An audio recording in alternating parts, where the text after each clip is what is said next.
Welcome back to another episode of Learning in Real Time. I missed last week because it was spring break, my kids were out of school, and I did not have a quiet space or a quiet house in order to be able to record.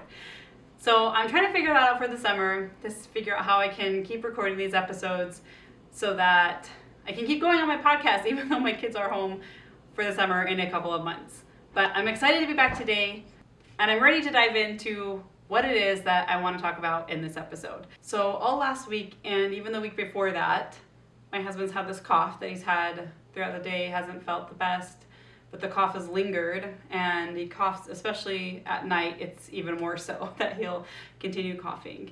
And so because of that, I'm a light sleeper, so I don't get a lot of sleep, because when I hear that, it's hard for me to go to sleep. And then he also hasn't gotten a lot of sleep because he's stayed up coughing most of the night.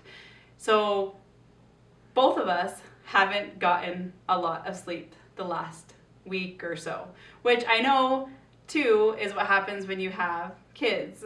And so, I mean, even with most of my babies and most of my kids when they were younger, they didn't, you have to get up to feed them and all that. And so you get very tired.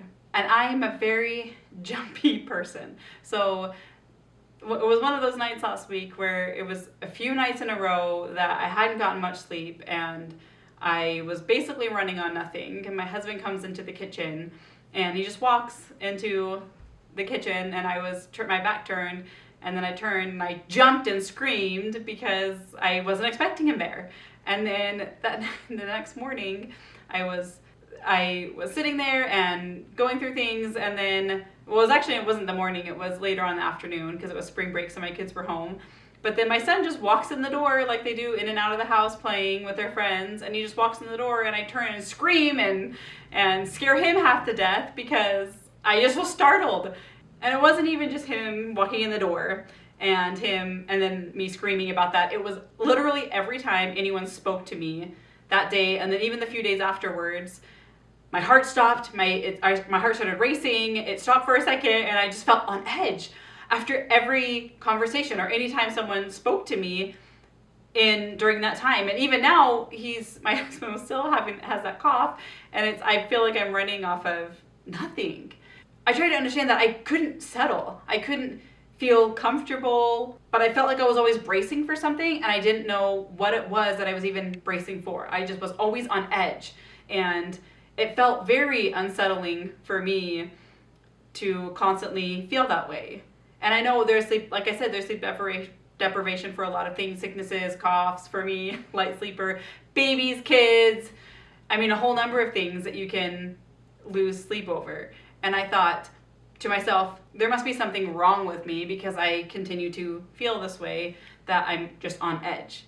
But then there is a thing called hypervigilance, which is where your brain creates a brain state where your brain is less able to distinguish or tell the difference between what's a threat and what isn't a threat. It's like the fight, flight, or freeze, where you're in that state of, okay, I'm either gonna fight, flight, or freeze, but it's that hypervigilant state that you're in, that there's a threat or there's something happening, and I have to do these things, where your nervous system is stuck in that stage and in that system because of sleep deprivation, which sleep deprivation can cause that hypervigilance mode of not being able to tell the difference between what's a threat and what's actually not a threat. So the alarm in my mind was going off for every little thing that was happening because there was no filter on my brain saying, it's okay, there's no threat here, there's no, this is okay, it's just your son walking in, or it's just someone talking to you.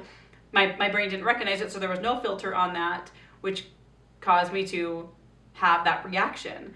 And so it's like, for me to think, there's something wrong with me, when in reality, it's, no, my nervous system is shot. My nerves are not responding as they usually would. So I wasn't just overly jumpy, it's that the filter in my mind was broken from being overly tired. And then I go from that to, okay, now I need to meal prep for the week, because I usually do meal preps. I, plan out my week and all the meals that we're going to have. And then I do an online shopping order list from that meals and usually have it delivered. So I do my meal plan, and then I create my grocery list, and then I order my food online. But in that moment, that next day, because I still didn't get sleep that next day because he was still coughing, but in that moment, it felt like impossible. It felt like I could not even make the grocery list. I couldn't make the meal plan. Mind you, I have a hard time making a meal plan to begin with because I go to make a meal plan, my kids don't eat it, and then it's like, okay, I made this meal, no one wants to eat it. And I make them try it. They don't have to eat all their food, they don't have to do any of that, but it's like, you have to at least try this. And so then they try it, and like, we don't like it.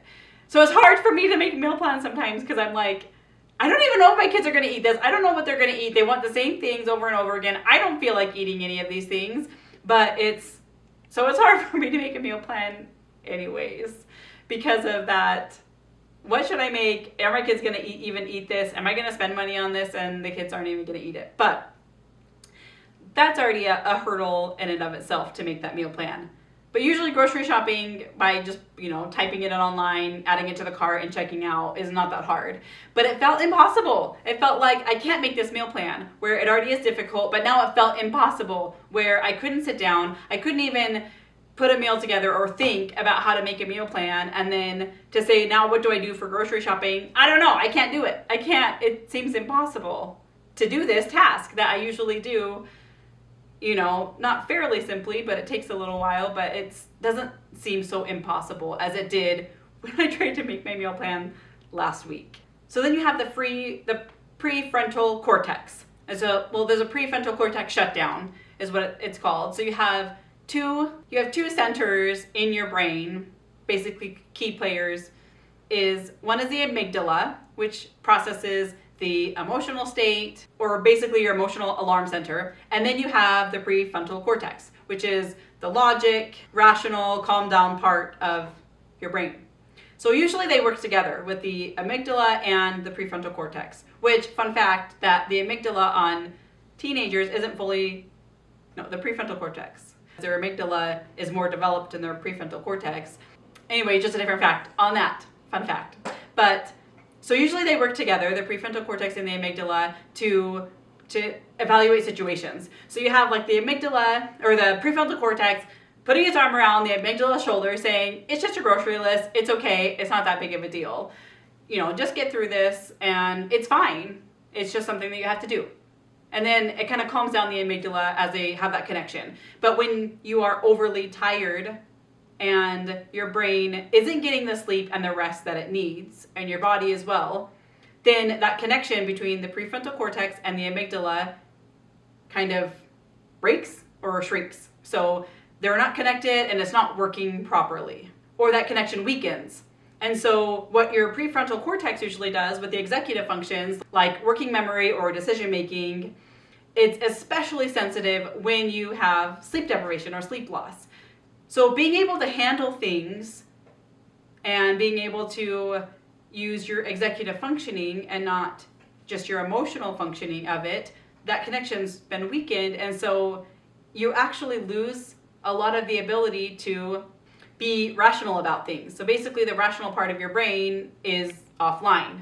So a grocery list requires planning, requires sequencing or decision making, all of those things, which is what the prefrontal cortex does. And so no wonder it felt so impossible, because that's the prefrontal cortex's work to do, and that connection has been weakened because of sleep loss. And that's also why it's so important, and especially in teenagers and kids when their amygdala is a lot bigger than the prefrontal cortex, to get the sleep that they need so that they can be able to not be so emotional. Or you see kids that are they're so emotional today, or my child is being so emotional. And a lot of it is not even their fault because of sleep deprivation sometimes, or that they're not getting enough sleep. And then in adults as well, as I saw last week and the week before, is that connection isn't always there. And so I rule with my emotions, and that all of those things that make it decision making, make it logical, make me think through things, it wasn't working because of sleep.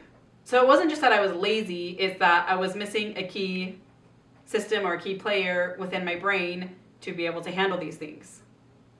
So then immediately, not immediately, probably within like 30 seconds of, I can't handle this, meal plan. I can't even place this grocery list. It feels impossible. And then within 30 seconds of going from that to all, these thoughts that led to, I am not a good mom. I'm a terrible mother. I am not the mom I ever want to be. I'm not going to be the mom I want to be. I can't even feed my kids because I can't get a grocery list together. I'm not doing the activities I wanted to do on spring break. And it led to all of these things of, I'm a terrible mom, all these things about what I made, or what I made it mean about myself. That I can't do anything, that I'm not going to be able to be capable of anything as a mother, as a person, and as who I want to be.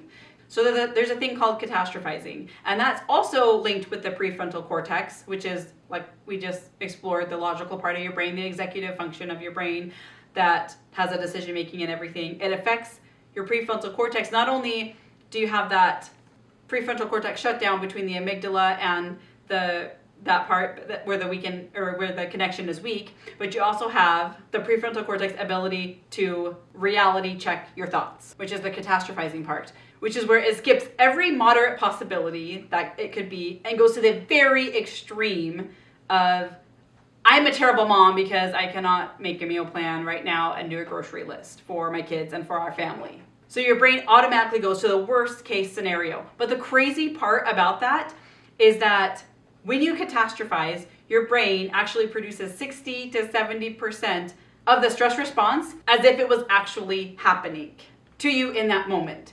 So I felt all of this inside of me as, I'm a bad mom, I'm I'm not good enough, all of these things that it went from grocery list to this extreme, but my body felt like that actually was happening, that I actually was a terrible mother, and that I actually all of this. And so not only with the way I was feeling, but with anything, when you catastrophize something, your body produces that stress hormone, 60 to 70% of that stress hormone, as if it was actually happening. So it's not actually happening in your life physically, or something that's actually true, but because when you're sleep deprived and you don't get the rest and your body doesn't get the rest it needs, and you catastrophize that, your body and your brain believe that that's what's happening, and then you feel that.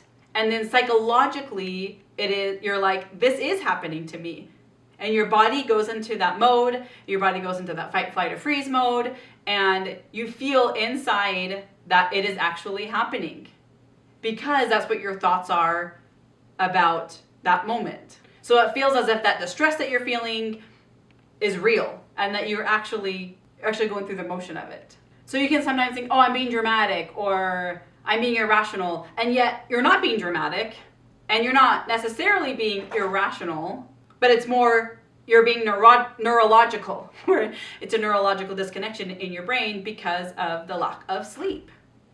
And how sleep is so important in your life because of not only, with working or with long-term memory, how that working memory takes into long-term memory with sleep, or that your body needs the rest physically in order to, with your cells and everything else in order to have the ability to walk and all of that. But it also needs the sleep in order to function and to be able to think logically, make decisions and all of those things.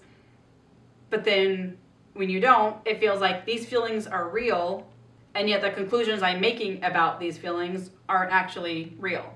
Okay, so then what do you do with all of this? What do you do with, okay, I don't have control of my sleep. Sometimes you have a newborn and you can't do that. Or sometimes you're sick, or your spouse is sick, or your kids are sick, or you're in a space in a hotel that you can't get sleep because someone's banging on your door, or you're in an apartment complex that you don't have control over your environment sometimes, or you're with roommates. And there's a whole host of reasons why you wouldn't get sleep, other than the fact of, I'm not going to get sleep because I'm going to, stay up late and do all these things to yourself. But there's outside circumstances, outside things that can happen to you that you have no control over, to say, I don't have control over my sleep right now. And so what can you do about that?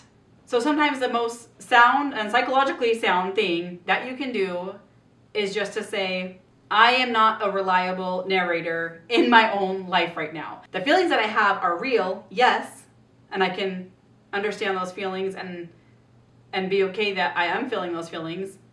However, the part of my brain that puts those feelings into context or to understand them and to step back for a second is not working right now, or is asleep because it didn't get the sleep it needed before. You could think that way. So that could be one of the best things that you could do for yourself. Or to realize, just like a toddler, when they're having a meltdown because they've been sleep deprived, they missed their nap, to have grace towards yourself, to say, I'm not being dramatic right now, I'm not being irrational right now, my brain just can't regulate my emotions. And that's where there's, a whole other thing on emotional regulation, where you have your emotional center of the amygdala, the connection with the prefrontal cortex, and being able to regulate those emotions. But just to understand, when you are sleep deprived, to give yourself grace and to say, it's okay that my feelings are how I'm feeling and that these feelings are real, but my mind just can't understand them. Just like mine couldn't understand when my husband came around the corner into the kitchen, or my son opened the door, or I'm sitting in front of a grocery list trying to do this into catastrophizing myself as what I make that mean. And that's where your thoughts also, I talked about in the other episode, is about what I make, what my thoughts make, the thoughts that I think, what I make them mean about who I am as a person. And sometimes you can't control those thoughts because there is that dysregulation, or there is that weak connection, or there is a catastrophizing, or there is yourself being in that fight, flight, or freeze mode. So if you are tired and you have things that are outside of your control, just give yourself grace and understanding that it's not a you problem, it's not a blaming yourself or what's wrong with me, but sometimes it's just your brain. Well, usually it's your brain having that connection and being asleep on itself and not being able to regulate. So just give yourself grace, give myself grace to understand it's okay.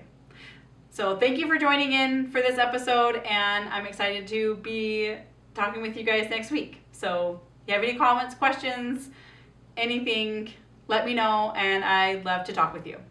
Have a great day.